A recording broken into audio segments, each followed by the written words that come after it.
Episode 3 The Fountain That Remembered Their Names. If you enjoyed these stories, you can find my picture books on Amazon. Just look up Matthew Santana Gonzalez. Tonight's adventure begins in Willowbrook Park, where an old stone fountain holds a secret no one has noticed in years. Every Saturday morning, Lucy, Harper, and Jacob rode their bikes to Willowbrook Park. It was peaceful there.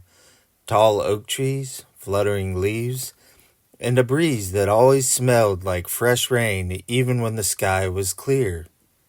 But today, something felt different. The old stone fountain in the center of the park, the one with 3 carved lions, was bubbling brighter than usual. Water sparkled like tiny diamonds, and sunlight danced across its surface in swirling patterns. "What's wrong with it?" Jacob asked, dropping his bike. Harper leaned in. "Nothing's wrong. It looks almost alive." Lucy stepped closer. Then she gasped. Floating above the water, there were 3 shimmering specks of light, each glowing a different color. One gold, one blue, one green. And as they approached, the fountain's water suddenly rose in 3 tiny spirals, almost like it was reaching for them. "That's new," Jacob said, backing away just a little. But Harper reached out toward one glowing speck. It drifted toward her finger, touching her gently, warm, soft, alive. The fountain gave a soft hum, a note so deep and soothing it felt like the ground itself was singing. Then the lines carved into the stone blinked. All 3 children froze. The center lion opened its mouth, and instead of water, a thin ribbon of glowing mist poured out, swirling around them like a soft cloud of starlight. The mist wrapped around them, warm and weightless, and suddenly the world flipped. They found themselves standing in a wide, shimmering meadow, bathed in twilight. The sky above them was a deep purple, dotted with glowing constellations that drifted like slow-moving lanterns. The air smelled like lavender and warm marshmallows. "Where are we?" Jacob whispered. Then they saw them, fairies. Dozens of them, tiny glowing fairies, fluttered around the meadow like living sparks. Wings shimmering with blues, greens, and golds. Some danced on flower petals. Some zipped through the air, leaving glittery trails.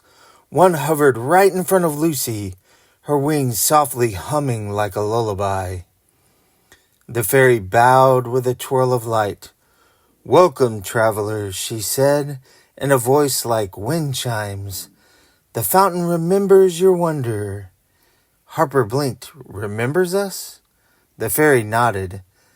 "Children who believe in magic leave a glow. The fountain follows it." Jacob's mouth dropped open. "You mean we were glowing?" The fairy giggled, a tiny tinkling sound, and flew a spiral around his head. "A little bit, just enough."